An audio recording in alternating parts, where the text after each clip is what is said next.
नमस्कार, आप देख रहे हैं न्यूज 24। मैं आपके साथ पूजा राठौर शर्मा।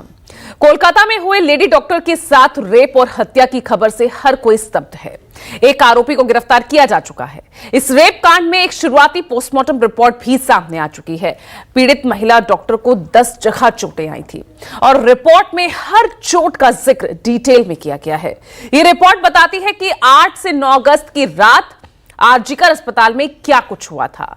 मामला सीबीआई को सौंपा जा चुका है, लेकिन इन सब के बीच एक तरफ जहां सियासत हो रही है, वहीं दूसरी तरफ आधी रात को कुछ गुंडे भीड़ के रूप में अस्पताल के भीतर घुस गए और तोड़फोड़ करने लगे। ऐसे में क्या है उस आधी रात का पूरा सच, देखिए इस रिपोर्ट में।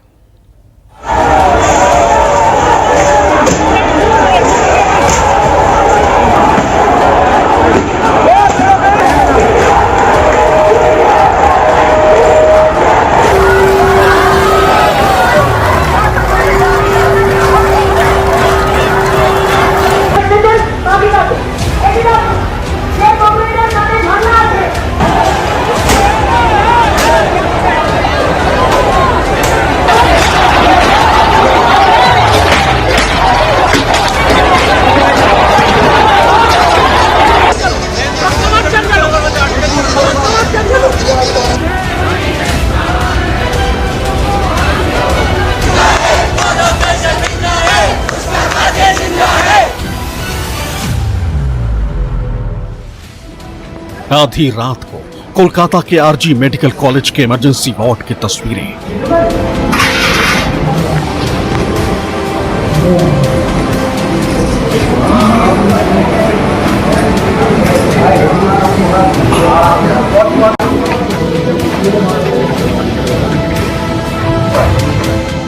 इसी अस्पताल में 8-9 अगस्त की आधी रात को 31 साल की महिला डॉक्टर के रेप के बाद बर्बरता से हत्या कर दी गई।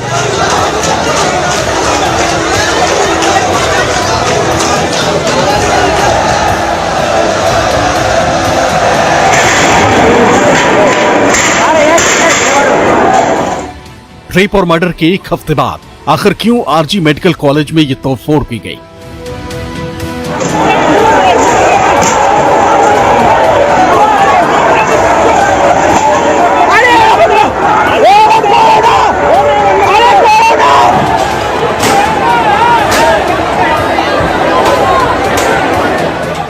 कोलकाता पुलिस ने 3 एफआईआर दर्ज की, 9 लोग गिरफ्तार किए गए।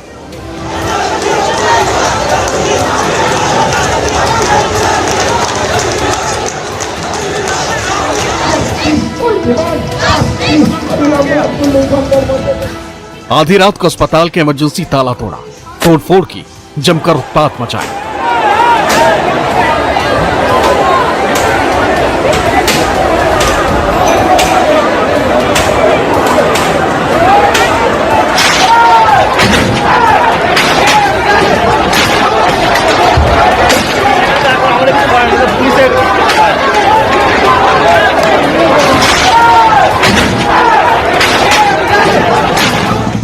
आरजी अस्पताल की इमरजेंसी में तोड़फोड़ करने वाले ये लोग कौन हैं?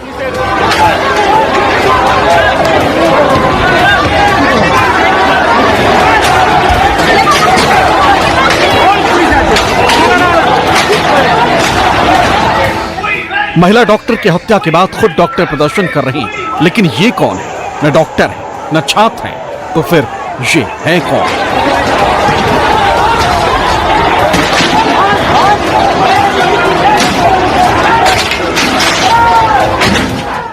Emergency in the inside the hospital or outside. Yes, sir. It was clear version. I'm telling you. I'm mentioning. Dash, dash, dash. पहले मारो, उसके बाद चलो. पुलिस को, बाकी सबको, डॉक्टर लोगों को नाम लेकर के बोल रहे थे. डॉक्टर लोगों को मारो, बच्चे लोगों को, सबको मारो to create a ruckus. This was the absolute bloody plan. अब इधर देखिए, ये रेप और हत्या के खिलाफ प्रदर्शन करने वाले डॉक्टर, छात्र और छात्राएं।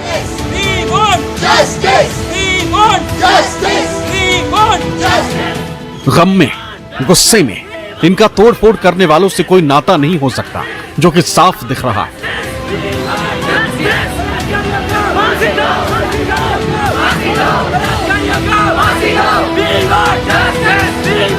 पूरी तरीके से क्लियर हो गया कि लॉ एंड ऑर्डर बोल के कोई चीज पश्चिम बंगाल में नहीं है।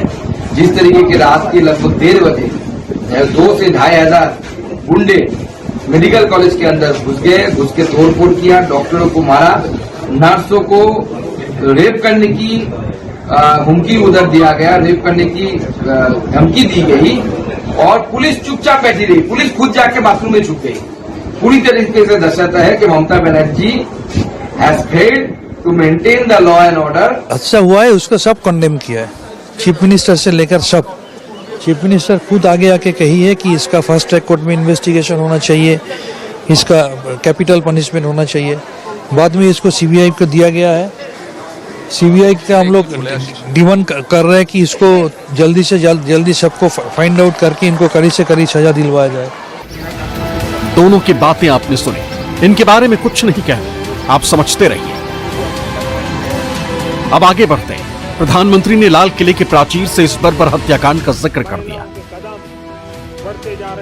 कि हमारी माताओं, बहनों, बेटियों के प्रति जो अत्याचार हो रहे हैं, उसके प्रति देश का आक्रोश है, जन सामान्य का आक्रोश है। इस आक्रोश को मैं महसूस कर रहा हूं। इसको देश को, समाज को, हमारी राज्य सरकारों को गंभीरता से लेना होगा। महिलाओं के विरुद्ध अपराधों की जल्द से जल्द जांच हो, राक्षसी कृत्य करने वालों को जल्द से जल्द कड़ी सजा हो। अब सवाल उठता है कि वो राक्षस है कौन? 8 से 9 अगस्त के आधी रात को आरजी मेडिकल कॉलेज में हुआ क्या?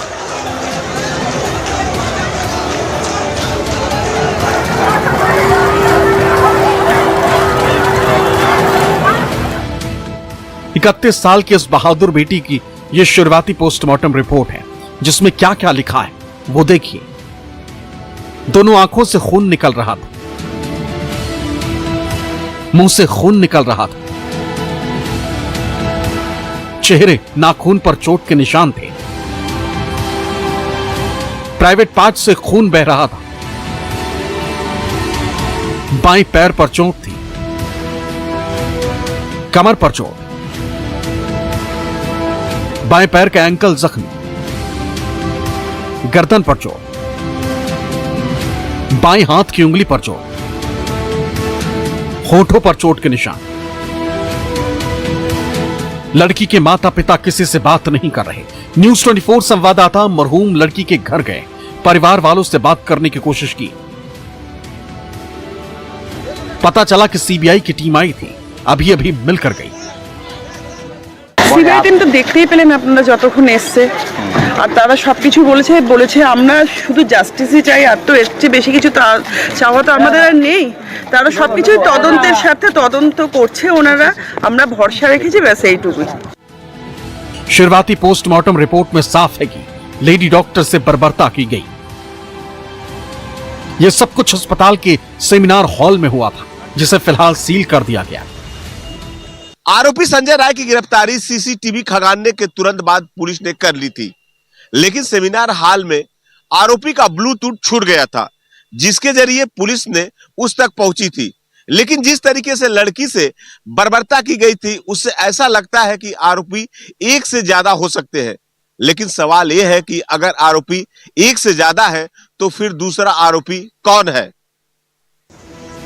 पूरे मामले की जांच सीबीआई कर रही है। पश्चिम बंगाल की मुख्यमंत्री ममता बनर्जी कोलकाता पुलिस को रविवार की डेडलाइन दी थी। फांसी হোক দোষীদের এবং আগামী রবিবারের মধ্যে সিবিআইকে ফাঁসি ব্যবস্থা করতে হবে এবং পুরোপুরি তদন্ত উদ্ঘাটিত করতে হবে, যদিও আমাদের কলকাতা পুলিশ তদন্তের 90% করে দিয়েছে। लेकिन उससे पहले ही कोलकाता हाईकोर्ट ने सीबीआई जांच के आदेश दे दिए। आरजी अस्पताल के प्रिंसिपल का ममता सरकार ने तबादला किया था, लेकिन हाईकोर्ट ने फटकार लगाते हुए छुट्टी पर भेज दिया।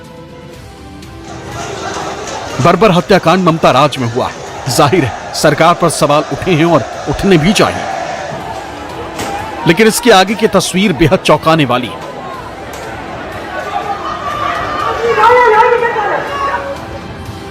ये देखिए, यह तस्वीर ट्विटर पर वायरल है। बीजेपी की आईटी सेल प्रभारी और बंगाल के को इंचार्ज अमित मालवीय ने ट्वीट कर बताया कि क्राइम सीन के पास का हिस्सा है। सबूत मिटाने के लिए तोड़फोड़ की गई, लेकिन कोलकाता पुलिस ने तुरंत जवाब दिया। सेमिनार रूम में वारदात हुई और उसे टच भी नहीं किया गया। हम अफवाह फैलाने वालों के खिलाफ कानूनी कार्रवाई करेंगे। इतना ही नहीं, कोलकाता पुलिस पर कई और आरोप भी लगाए गए। कोलकाता पुलिस पर पहला आरोप, कोलकाता पुलिस ने परिवार को बताया कि लड़की ने सुसाइड किया है। कोलकाता पुलिस ने साफ साफ कहा है कि यह फेक नैरेटिव है। कोलकाता पुलिस पर दूसरा आरोप, परिवार को बिना बताए बॉडी जला दी गई। कोलकाता पुलिस ने इस आरोप को नकारा है और कहा है कि परिवार की सहमति से सब कुछ हुआ है। पिछले एक हफ्ते से मीडिया में जो खबर दिखाई जा रही है उस पर कोलकाता पुलिस का जवाब सुनिए।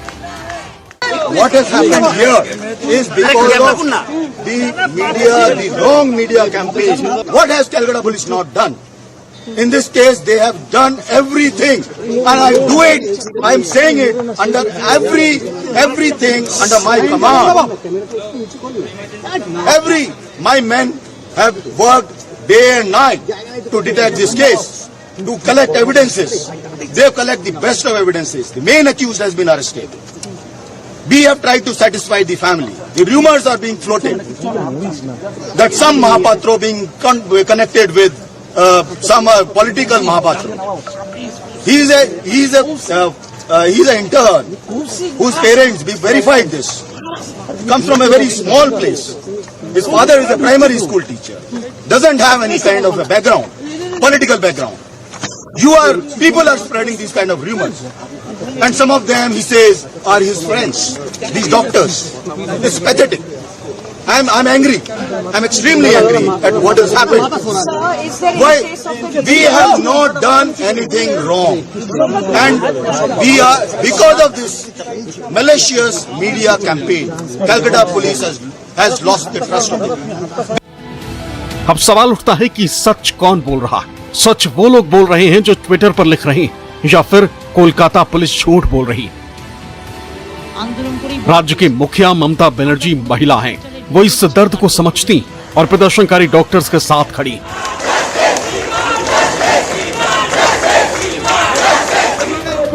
यह भी खबर है कि राज्य सरकार प्रदर्शनकारियों के साथ कोई जोर जबरदस्ती नहीं कर रही। ममता ने कहा है कि इस बर्बर कांड के खिलाफ पार्टी प्रदर्शन करेगी। বহিরাগত কিছু রাজনৈতিক লোক যারা বাংলায় অশান্তি করতে চান, বাম এবং রাম, তারা একত্রিত হয়ে এই গন্ডগোলটা করেছে। इधर सीबीआई की टीम कोलकाता पहुंच चुकी है, जांच शुरू हो चुकी है। ममता बनर्जी की बातों से बिल्कुल साफ है कि सरकार सीबीआई के साथ खड़ी है। ঠিক আছে, जैसे भी जांच करनी है कीजिए, लेकिन दोषी को जल्द से जल्द सजा मिलनी चाहिए। अब सवाल उठता है कि पुलिस किसी को बचा नहीं रही है तो फिर इतना हंगामा कौन कर रहा है? फिर अस्पताल में तोड़फोड़ करने वाले ये कौन लोग हैं?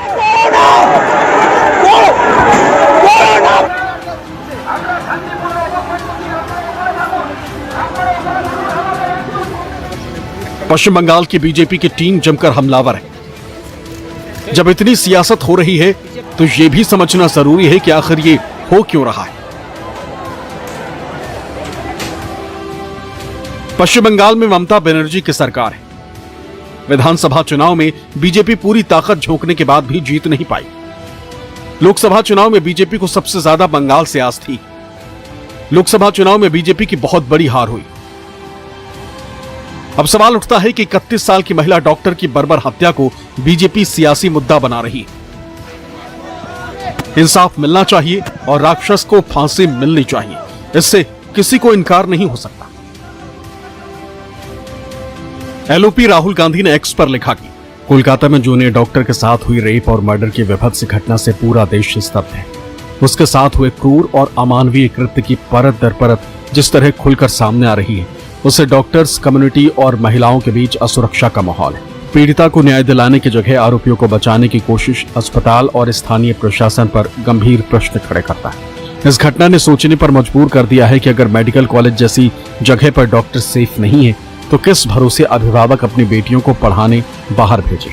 निर्भया केस के बाद बने कठोर कानून भी ऐसे अपराधों को रोक पाने में असफल क्यों हैं? हाथरस से उन्नाव और कठुआ से लेकर कोलकाता तक महिलाओं के खिलाफ लगातार बढ़ती घटनाओं पर हर दल हर वर्ग को मिलकर गंभीर विचार विमर्श कर ठोस उपाय करने होंगे। सब मरहूम महिला डॉक्टर को न्याय दिलाना चाहते हैं, फिर ये तस्वीरें क्यों वायरल हो रही? आखिर क्यों बताया गया कि सबूत मिटाने के लिए क्राइम प्लेस की दीवारें तोड़ी गई? ये हो क्यों रहा है? साफ साफ दिख रहा है कि ममता सरकार को बदनाम करने के लिए ऐसी तस्वीरें वायरल की जा रही हैं। हाल के कुछ दिनों में देश में गजब की नैरेटिव सेट की जाने लगी। महिलाओं पर अत्याचार के खिलाफ सियासी दल अजीब तरह के नैरेटिव सेट करने लगे। किसी भी वारदात को किसी न किसी सियासी दल से जोड़कर देखा जा रहा है। उत्तर प्रदेश की राजधानी लखनऊ में महिला से छेड़छाड़ पर सूबे के मुखिया ने क्या कहा, वो सुनिए। गोमती नगर की घटना है, उस घटना में भी हम लोगों ने जवाबदेही तय की है। उसके अपराधियों की सूची भी मेरे पास आई है। ये अपराधी हैं, पहला अपराधी है पवन यादव, दूसरा अपराधी है मोहम्मद अरबाज। ये सद्भावना वाले लोग हैं, यानी सद्भावना, अब इनके लिए सद्भावना ट्रेन चलाएंगे, इनके लिए बुलेट ट्रेन चलेगी, चिंता मत करो। अपराधियों की न जात होती है न कोई धर्म, फिर भी किसी खास जाति और धर्म को किसी अपराध से जोड़कर देखना यह सियासत में नई परंपरा शुरू होती दिख रही। Bureau report, news 24।